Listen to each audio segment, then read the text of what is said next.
Remember when heavy metal ruled our lives? When great albums and great concerts came out every month? Yeah, the 80s. Well, it's time to look back at those days, so take out your old vinyl And cassettes. put on your denim jacket. And raise your fist in the air. It's time for the 80s Metal Hang, a classic heavy metal podcast. Oh, yeah.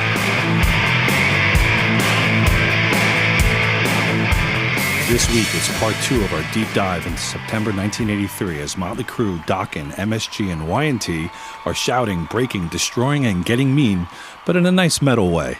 All of this, plus Ron Keel, Yngwie, Malmsteen, and Diamond Head on the 80s Metal Hang. Yep. That was a mouthful. It sure was. But this is a busy month. Especially pronouncing Yngwie Malmsteen. You know that I don't know if I've ever told you this, and I don't know why I'm telling you now, but it reminded me, there is a blue car, a blue small sedan-style car that drives around this town, and I've seen it parked at the lake house, and the license plate is Yngwie M. Oh. I just thought of that. I don't know why. There's someone driving around with an Yngwie Malmsteen license plate in our general area. You don't think it's him? I think he'd have a better car, something more flamboyant. Maybe I would say maybe he's in disguise, but then he wouldn't put that on his license plate. He likes attention. He would never go in disguise. No, He puts the rest of his band in disguise before himself. that's for sure. But we'll get to Yngwie later. But first, we're going to start off with a band that Craig and I, we said we met in 7th or 8th grade and what bands we kind of bonded over. This is definitely one of them. Motley Crue in September of 1983 came out with Shout at the Devil. Oh my God. Oh, yeah. The weird thing, the first I heard Motley Crue, I didn't know who they were. We were going to see Ozzy on the Bark of the Moon tour. And we were on the way, and we were with some kid who we didn't really know. And he's like, I'm going for Motley Crue. I was like, who the heck's that? I didn't know who they were.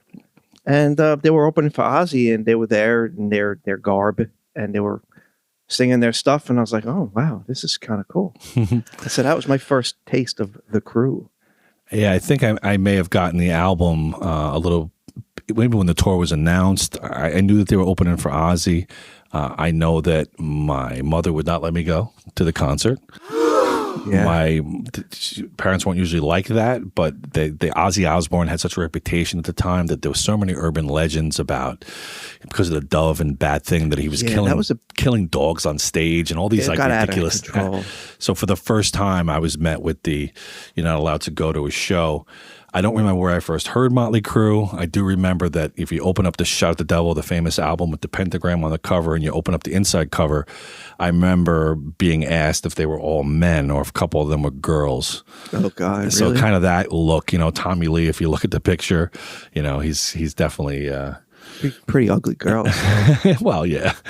You're not going to bring Mick Mars home to mom, but, this is their classic look, the look that they were wearing, maybe in a big way for the first time at the US Festival a few months earlier, and now their famous Shout at the Devil album comes out.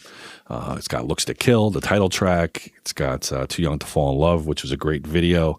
And this was like the band. I mean, this is Motley Crue at its best. If I had Rush and Aerosmith on my walls and AC/DC at the time, not that they were older, but this was like the younger band. This is like a new generation kind of band. And I had pictures just all over my wall of Motley Crue, especially Tommy Lee.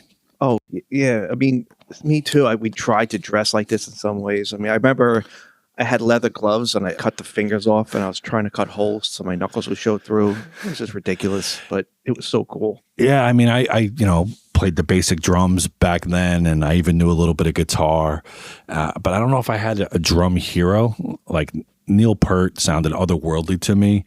And, if I could play along with Looks to Kill, I felt like I'd reached like a new level. And then I saw the Looks to Kill video, and forget all the wizardry, demon imagery, all that stuff. But just seeing Tommy Lee play and the swinging of the arms and the twirling of the sticks, that really cemented in me that, okay, drums are the coolest thing you could do. Was he the first person to actually play like that, or what? No, not to twirl sticks. Because he was really visual. Very visual, and they would show his hands doing like the crossover. He'd move his left hand to the hi-hat and spin the sticks with his right hand, and it was like, whoa. There's even a part in Looks to Kill in the video where he hits the cymbal on his hi-hat side. I used to examine these videos like nothing else, and he hits the cymbal like so hard that actually the stand shakes and it almost falls over and comes back. And I just thought that was the coolest thing. And it actually made me go downstairs and try to just break my cymbals, and hit them as hard as I could, which of course when I broke them and asked my parents, for Christmas for another $100 cymbal, they were thrilled. That was a cheap cymbal if it was 100, right? Oh yeah. Even back then. But this album, I mean, Nikki Sixx was the main songwriter. So he, came up with the concepts, the titles, wrote all the lyrics, even wrote like 90% of the music.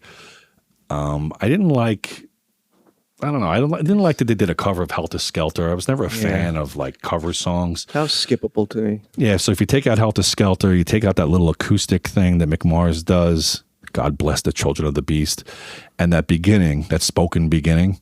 There's 8 original songs on here, and they're all just classics. I mentioned a couple, plus Bastard, Knock 'em Dead Kid, Danger, Red Hot, 10 Seconds to Love. So I don't even know which would be my favorite. I think maybe Red Hot.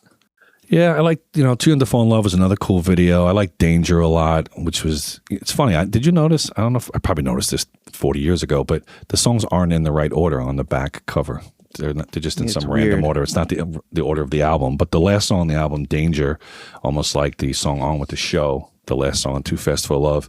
I liked both of those. And this Bastard was another one of those songs that was targeted by Tipper Gore and the PMRC. Yeah, they did definitely. Even though they're saying shout at the devil, for some reason that meant that they were praising the devil and they were devil worshippers. I remember being in junior high, we would be like, no, it's shout at the devil, not shout with the devil, you dummy.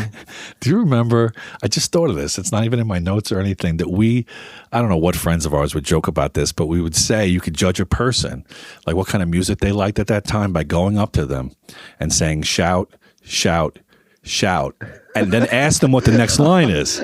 Just let it all out. And if they said at the devil, you're like, okay, cool. If they said let it all out, you were like, Tears for Fears. It was like a test of which way you went musically. That's awesome. New wave or metal. You said shout 3 times to them and said, what's the next line? Let it all out.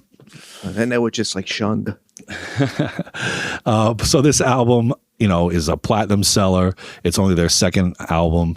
It's produced by a guy named Tom Werman, who produced a lot of the 80s stuff. He actually came up producing Ted Nugent and Cheap Trick, but he produced Dokken and Poison and Twisted Sister. So he had a good run of successful albums in the 80s. Craig mentioned that was your first concert, right? Yeah. So they get the opening act on the Ozzy Bark at the Moon tour, which helps them bring the album up to number 17 on the Billboard charts. It eventually goes 4 times platinum, 4 million copies. Yeah. It's just... It sold 200,000 copies just in the first 2 weeks. That's crazy. As we saw later with Metallica and even Anthrax, opening for Ozzy was a good gig back in those days. And they, from what I understand, say what you want about Sharon, a lot of people don't like her, but if you were on tour with Ozzy, they really took care of you. That's everyone who has been on tour with Ozzy has said the same thing, that Sharon, they call her mama or whatever. Yeah, and also keep in mind that these were not, opening for Ozzy then was not the Metallica you know now or the Motley Crue you know now. Ozzy didn't need Motley Crue to sell tickets. He didn't need Metallica to sell tickets. Now, as both tours went on, people were definitely coming out for Motley Crue and Metallica. But, I mean, the reason this album goes platinum, the reason Master of Puppets goes platinum is because of the opening slot on the Ozzy tour. Yeah, and it was mutually beneficial. It brought people in for Ozzy, and like you said, you opening for Ozzy, it's opening a lot of doors for you, and it always has. And both bands being together, we know, also opened the doors to some depravity. We opened up doors to all kinds of rock and roll excess that we've heard about between Tommy Lee and Nikki Sixx and Ozzy and just everybody doing too many substances, too much drinking, too much debauchery. Oh my God, there's too. You put those bands together, it's a recipe for nothing good. And even Sharon had to try to calm Motley Crue down sometimes because they were even too much for Ozzy sometimes. Yeah. If you can imagine what that was like. And I know they were on the Monsters of Rock tour, and they pissed off a lot of people. There was a dinner where Vince Neil bit Eddie Van Halen. Yeah. Malcolm Young was bitten by Tommy Lee. Tommy Lee got into a fist fight with David Lee Roth. So they all wanted these guys off that tour. If you could imagine, all the bands Craig just mentioned were on the same tour in Europe. And this was at the end of the Shout the Devil tour. And yeah, I think AC/DC was the headliner. Van Halen was underneath them. Then it was Ozzy and Motley Crue, maybe Accept. So that was a legendary tour. And even with those legends around them, Motley Crue could not behave. But so Motley Crue, I mean, they were young, they were wild, and people loved them back then. And Shout the Devil, September of 1983. And really, LA is just opening up now. I mean, you have Quiet Riot that we've already mentioned. Now you have Motley Crue, obviously Van Halen 5 years earlier. But another band coming out of that time is Dokken, who had their debut album Breaking the Chains come out in September of 1983. This one wasn't. I didn't really get into it too much. No, it's I say it's an LA band, and it came out in September of 1983, but it really had a lot to do with Germany. Don Dokken had been signed by a German label, went to Germany. A version of Breaking the Chains came out as far back as 1981 in Germany. French record company. Oh, French record company. Yeah, Carrera. Oh, yeah. Something like that. So why was he in Germany then? He was recording in Germany. I don't know. He recorded with Michael Wagner, who ended up doing like Scorpions and Accept. And weird, yeah, the 81 version had Juan Crocier on bass and Bobby Blotzer on drums. Yeah, and so it was a Rat crossover, and then the bass player from Accept played bass on some of the re-recorded songs in 82. So there's like a long history to the eventual American version of Breaking the Chains. And I think do I have that record? I think I have that record. And Herman Rarebell was not on it, though. He was not. No. But I think, was Jeff Pilson, was he on the back of the album, even though Juan played on it, or was Juan on the back of the album? No, I don't know whose picture. I don't have it in front of me. I don't think I had this For the first time ever, I'm going to take my headphones off and walk over there and look at the album. I know Peter Baltz was playing on it, whoever that is. Edit this out.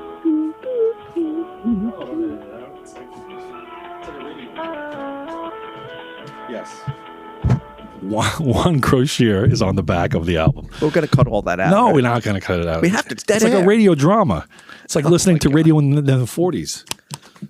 Oh, God. It's like Yeah. You heard me yelling in the distance as I was looking through my pile of vinyl records. Yes, Juan Crocier is on the back of the album. So this is Dokken. I did not get this album probably until after I got Tooth and Nail, their next album, and then went back and bought this. And even at the time, I don't think I was very impressed with it.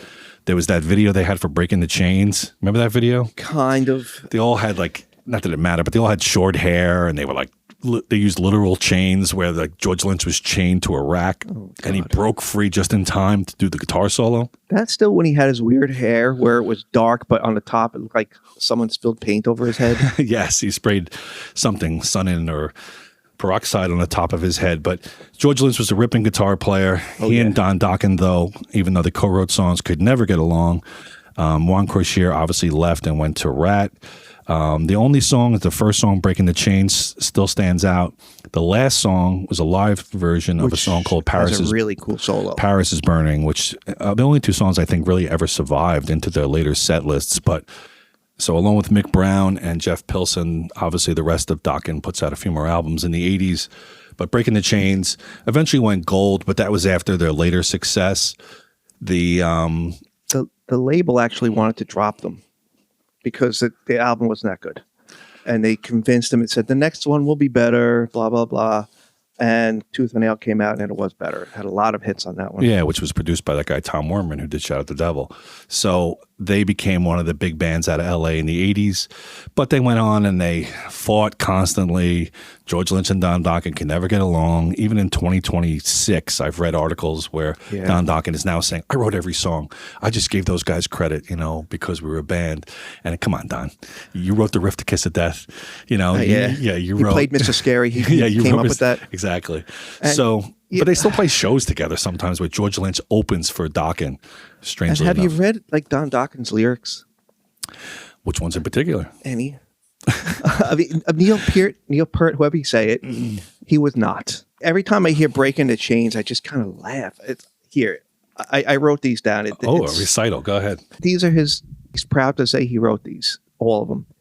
She's been dishonest and sincere. I lost my mind 20 times a year.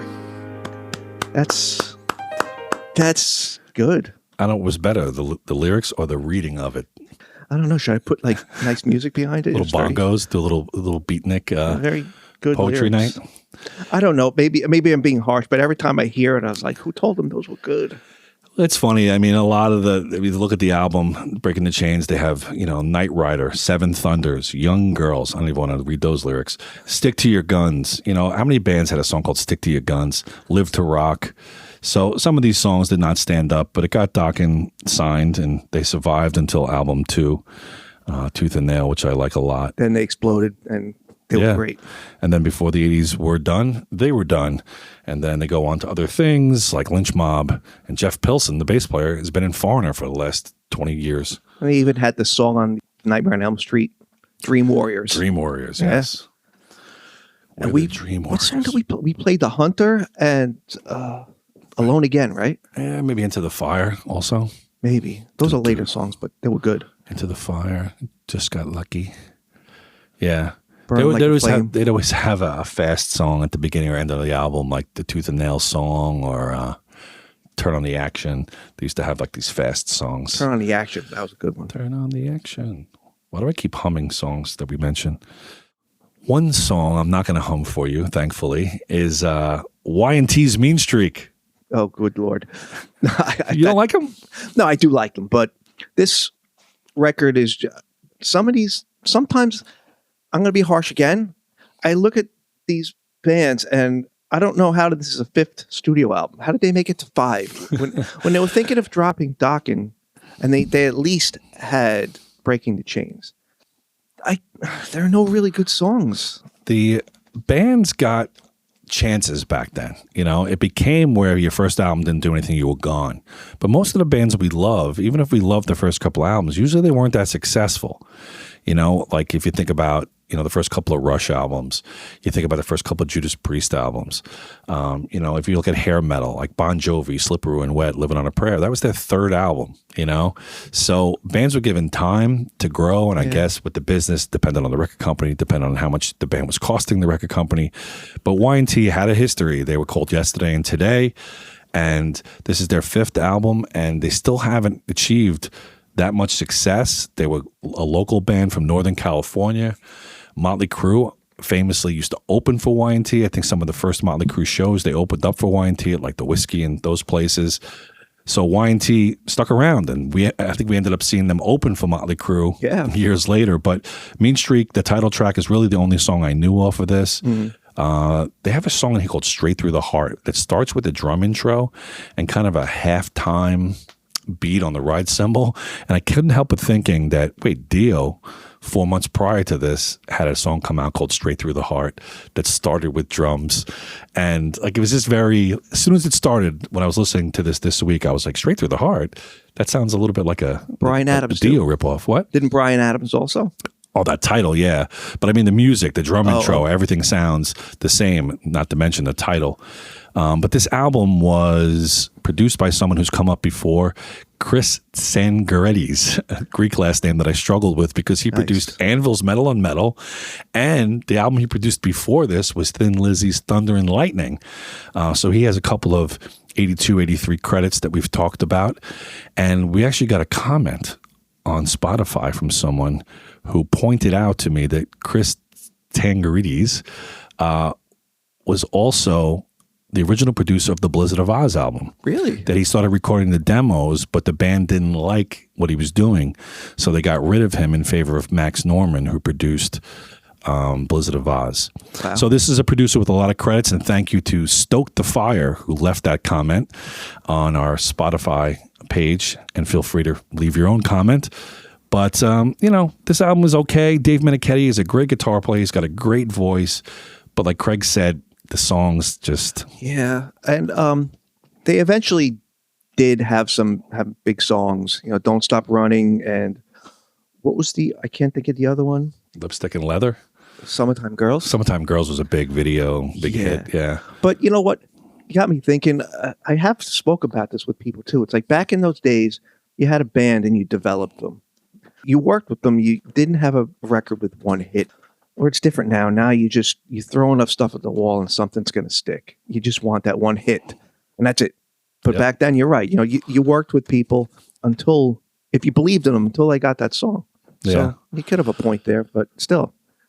Y&T didn't have a lot, like nothing else stood out as I was listening to the album this week. That song Straight Through the Heart that I mentioned, so-called Midnight in Tokyo. That was, they were another one of those bands that had some success in Japan. They actually had an MTV concert. When MTV used to air concerts, a year after this or 2 years after this, they had a live concert on MTV, filmed in San Francisco, where they were from.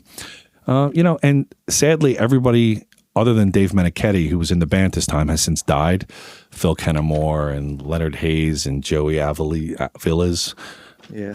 They all passed away, but Dave Meniketti still does shows as Y&T, and his voice actually still sounds almost exactly the same as back then. So a guy with a lot of talent. Yeah, he's got a great voice. A lot of people may not know of them, and then they ended up just sort of opening up for bands that passed them in that California scene. Like when we were speaking about Helix, it's another band like this.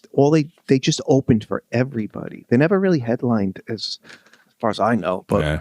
I mean, I made a list of all these bands. It was like Dio, Iron Maiden, Alice Cooper, AC/DC, Motley Crue, Ozzy, Twisted Sister, Rush, Whitesnake, Rat, Dokken, Night Ranger. I mean, oh my God. The Y&T opened for? Yeah. Oh, wow. Yeah, so we probably all saw them a lot, but, they were never like the headliner. And I just remember from back then, I don't think I bought any of their albums. I may have bought the Contagious album like later in the 80s, but I remember seeing their ads in magazines, and they had pretty cool covers. The Black Tiger cover was a black tiger, and then Mean Streak, the cover was this like big snake. And so they had some cool album covers back then, but they were kind of an imageless band. They didn't maybe fit, and they had to kind of at that time start to look like an 80s hair metal band, even though they were like just a 70s rock band. So that may have done them in a little bit also. You look at what Motley Crue looked like, what Dokken looked like, Ozzy, and then Y&T, like you say, they were just kind of plain. I mean, I'm not saying they're bad, but they didn't stand out. Yeah, and unfortunately, the image and stuff mattered in the era of MTV. Yeah. All right, so another band that I feel like was trying to get commercial, searching for that success, was MSG. And MSG, to us, if you say MSG, a lot of people think it's Madison Square Garden. Or Chinese food. Or what's in Chinese food. But MSG in this instance stands for the Michael Schenker Group. Michael Schenker, a guitar prodigy who was in Scorpions with his brother, Rudolf Schenker. When Michael was only like 15, he recorded the first Scorpions album, then went out on his own. He had this group, the Michael Schenker Group. This is the fourth album in 1983 called Built to Destroy. It was the last album of the Michael Schenker Group, because after this, he got a singer named Robin McAuley and changed it to the McAuley Schenker Group. It was so confusing to me as a kid. So there was still the MSG Group. MSG had 7 albums back then in the 80s. 4 of them were Michael Schenker albums. 3 of them were Macaulay Schenker Group albums. When I was a kid, I thought Macaulay Schenker was another brother. Because it was like Rudolph Schenker, Michael Schenker, Macaulay Schenker. So they had a singer on the first 3 albums named Gary Barden. No, wait. Graham Bonnet was on I don't know. The singer on this album is Gary Barden. They had gotten rid of Graham Bonnet, who was on one Rainbow album. So the history of all the people in this band is really confusing, but I heard Michael Schenker, I heard Guitar Hero, I put on MSG's Built to Destroy, and the first 2 songs were loaded with keyboards. That's peculiar. Like, I was like, where's the Guitar Hero? It's very dated sounding. Are we being too negative about all these bands? Today's a negative episode. It's just the first 2 songs on this Built to Destroy album were so keyboard heavy. I was wondering where the Guitar Hero was, whose name is on the album. And I mean, the opening song sounds like the theme to like an 80s TV movie. Like, it's got those very sort of happy 80s keyboards. Like Knight Rider. I imagine something like a kid from like the country moves to the city, and the movie opens, and the kid looks at his alarm clock, and he realizes he's late for his first big job in Manhattan, and he like starts to run out of his apartment, and he like bumps into a construction worker who says, "Hey!" and like he's just running, and in the background is just like some happy keyboard song, he's gonna make it kind of thing. And that's what the opening song was. It was Maybe they were trying to get into a montage type of thing, like Survivor with the Rocky movies. Yeah, so it's called Rock My Nights Away. That was the song. And the next song, I'm Gonna Make You Mine, equally as keyboard heavy. Later on, Dogs of War, you hear the guitar, and then there's a semi-famous song on here called Captain Nemo, which he really shows his guitar chops. He's still playing too. Still playing. He went back to calling it the Michael Schenker Group. He even played with Rat briefly. In Rat? In Rat, when Robin Crosby was really overdone or cooked by substances, they did a Japan tour in like 91, and Michael Schenker See? It's had addicting, to, right? Right. Can't stop. Michael Schenker had to come in and actually sit in as the second guitar player in Rat. So I don't know how that connection came about. Wow. I wonder what that sounded like. Yeah, I know. I have to look it up on YouTube, and if I find some, I'll put it on our YouTube page. Captain Nemo, the guitar heavy song, I didn't know it at the time, but when I started listening to Eddie Trunk, who many of you may know from different metal documentaries and his show on Sirius Satellite Radio, he had a New York area radio show, and he used to have this instrumental beginning, and I didn't realize for a couple of years that it was actually Captain Nemo from MSG's album Built to Destroy. So that's MSG. It didn't really chart here, and he, despite being a guitar legend and loved by people like Kirk Hammett, and I know Tesla covered one of his songs, and the UFO. I didn't mention UFO. He's famously from UFO also. Another band that was, again, influential, maybe more well-known across the ocean, is a band called Diamond Head, which was a British band. They came out with their third album, Canterbury, in September of 1983.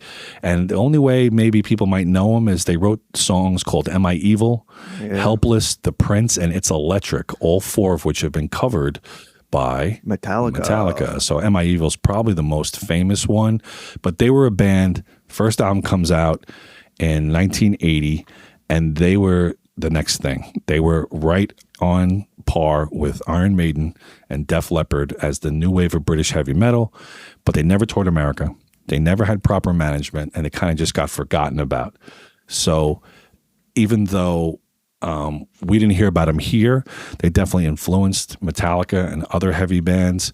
You would see them on bills in Europe, with Ozzy, but they just never came over here, and just had a lot of problems with management and record companies and albums that came out with incorrect mixes. And they're just like a tale of how many things could go wrong in a new band's career. Yeah, that happens. What are you going to do? What are you going to do? But you know what? The guitar player, Brian Tatler, he actually said that thanks to Metallica, he put all his kids through college because of how much money they got from royalties for Am I Evil and the other songs. Helpless was the song that opened up the Garage Days EP.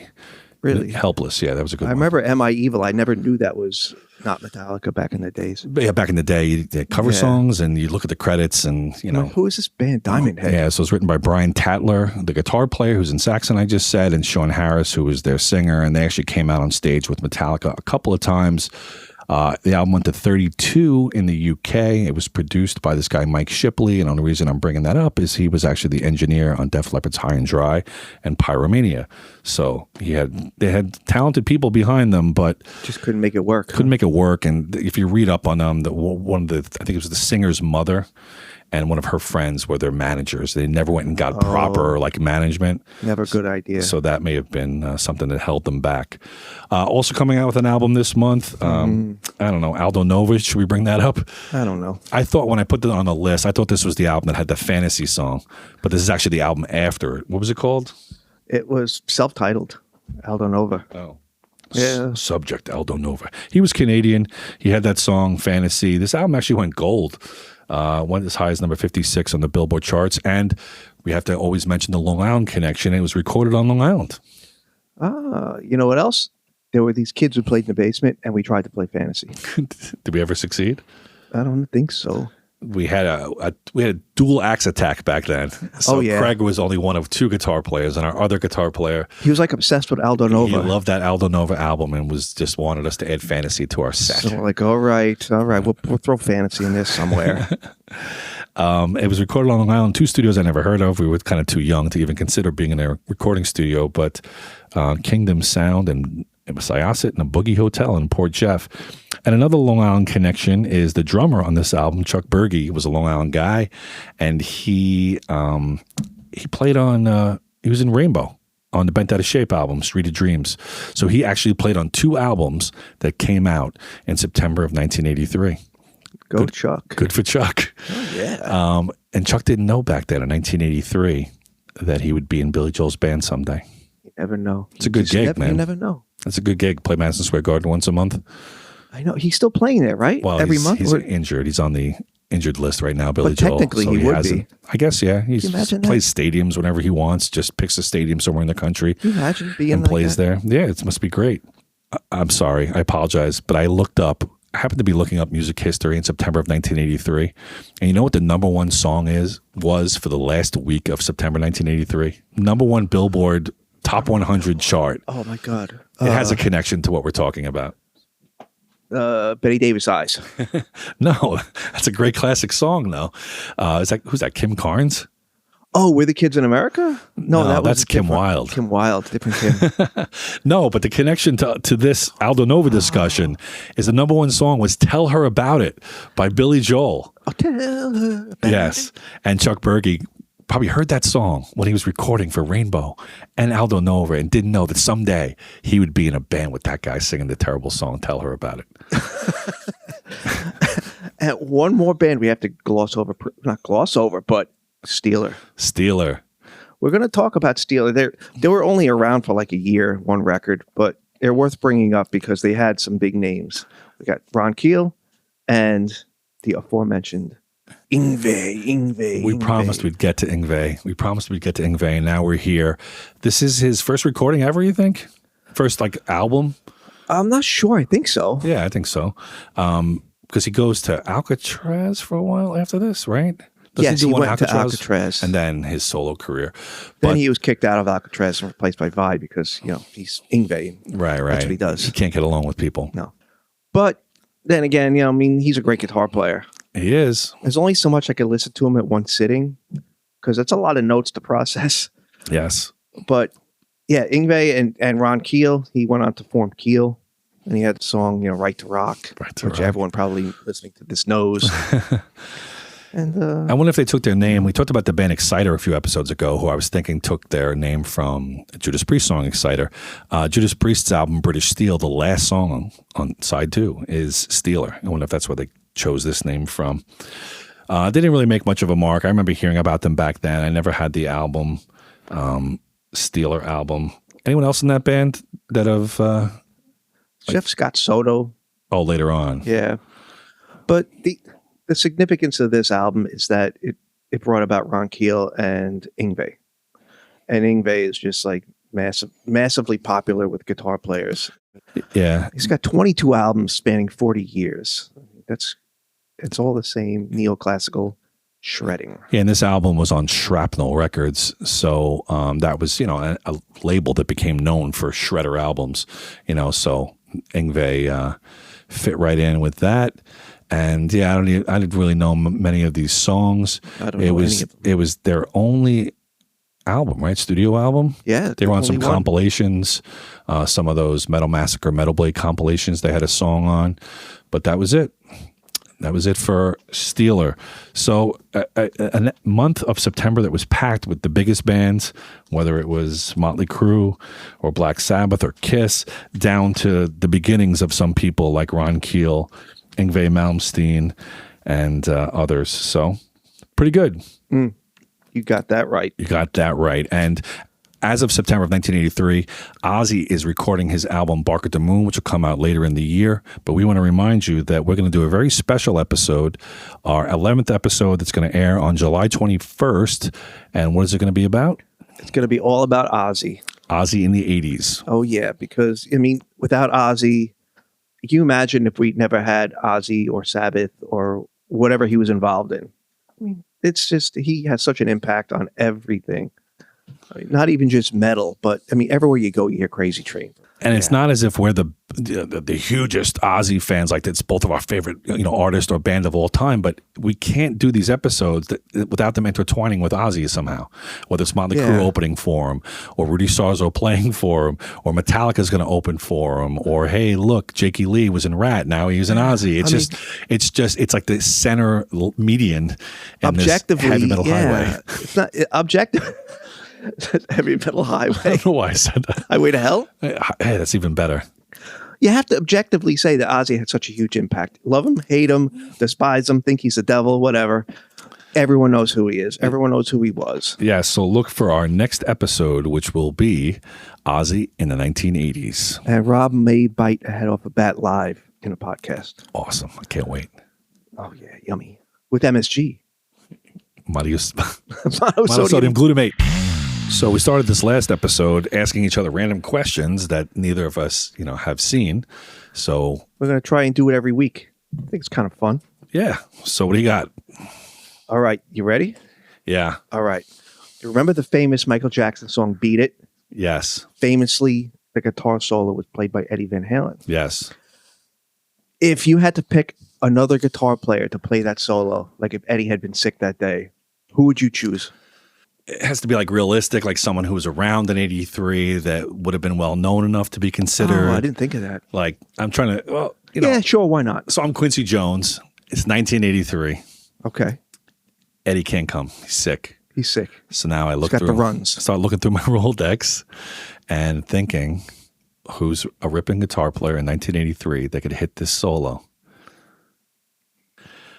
Might I go? See, all names are running through my head. Warren DeMartini, Jakey Lee, but again, they're not that well known. Their albums aren't out yet. This is like late 82, early 83, I think it's being recorded. I think 82, actually. So I'm going to think in the rock world, who's just this guy that's really impressed everyone with his metal solos? And I think I'm going to go Brad Gillis. Interesting. Only because Night Ranger's album had been out, that he got the little spark from being on the Speak of the Devil album, and the fact that, we're in California. I just don't think someone from Judas Priest would work. I don't think Alex Lifeson would work. No. I think it would be maybe too much whammy bar for Beat It, but I don't know. I don't know. I never would have thought Brad Gillis in 100 years, but I think it would work. I think the bar would work great with it because it's like it's a wacky song, and not wacky, but it's got a lot of energy, and so. Okay. Yeah. All right. So that's my answer. All right. Trying to fit with our, our theme here. And you always come up with good questions. My questions, I feel like, are so basic. That doesn't matter. I was going to ask you, it's a band we talked about a lot, and a band that I think we know pretty well. I was just going to ask you, I just mentioned the guitar player, Warren DeMartini, and I was going to say, forget all the Rat singles. What's the best Rat song that's not a video or a single? Oh, man. She Wants Money. Okay. Yeah, well, I mean, out of the Cellar track, She Wants Money. Yeah, I think so. Okay. That whole record is amazing. Yeah. Yeah, She Wants Money. Okay. Quick change. She Wants. Is that the last song on the album? The last song on side one? I feel like it's the last song, or is I'm Insane the last song? I don't know. I'm Insane is a good one too. It's a good one. Yeah, I mean, we'll talk about Rat and Out of the Cellar, obviously, in future episodes. But yeah, a band that definitely people think it's like a one-hit wonder, but I think it was a lot more. All right. So that was a random question time. We should make a little theme music for a random question time. I have to come up with like a game show type of. Exactly. Jeopardy-esque. Like a Jeopardy theme as if it were played by Brad Gillis for Quincy Jones to be put on a Michael Jackson song. All right, so that was a random question for this week's episode. Thanks for listening. Be sure to follow us on Instagram at the 80s Metal Hang. That's 80S. Where you can see photos in our weekly episode scrapbook. We also have a YouTube channel with video playlists that pair with each episode. And on Spotify, we have playlists highlighting the albums and songs discussed each week. And please be sure to subscribe and comment wherever you get this podcast. Oh, yeah.